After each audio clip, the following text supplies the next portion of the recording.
السلام عليكم حضراتكم متابعين القناه. هنشوف مع بعض في الفيديو دوت حل لمشكلتين مشهورين جدا في تسجيل الدخول على موقع وزاره الداخليه. المشكله الاولانيه بتتمثل ان بتيجي تتحرك تعمل تسجيل جديد لبياناتك، بتجيلك الرساله تم استخدام بطاقه الرقم القومي او الموبايل او البريد الالكتروني في تسجيل سابق. لو حضرتك متاكد انك انت ما استخدمتش لا رقم قومي ولا موبايل ولا بريد الكتروني، ممكن تجرب بعض المعطيات. مثلا ممكن تغير رقم الموبايل، ممكن تغير الايميل، ربما يكون حد استخدم البيانات دي قبل كده، وان شاء الله تتحل معاكم المشكله.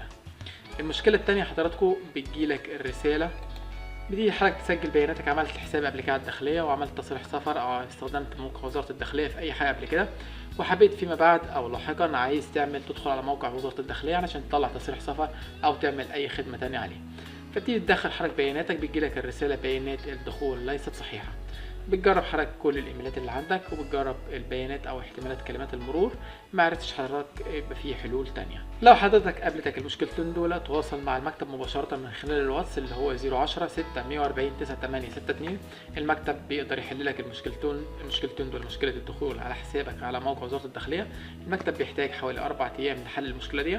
تبعت لحضرتك على الواتس صورة البطاقة بتاعتك وشهادة التجنيد او شهادة الجيش، والمكتب بيحتاج 4 ايام عشان يحل لك المشكلة دي.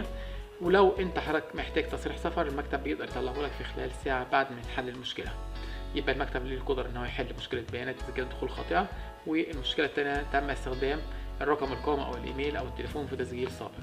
المكتب يحل لك المشكلة دي ويديك الايميل والباسورد. بعد ما يخلصهم هتكون رسوم المكتب ان شاء الله 100 جنيه. اللي حابب منكم يحل المشكلة دي او محتاج ايميل بتاع وزارة الداخلية نسيه او مش عارف يدخل على حسابه مرة تاني، يتواصل مع المكتب من خلال الواتس اللي هو 010 6 140 982. كان مع حضراتكم بشوي فرج الله من المكتب المعتمد للخدمات الحكومية.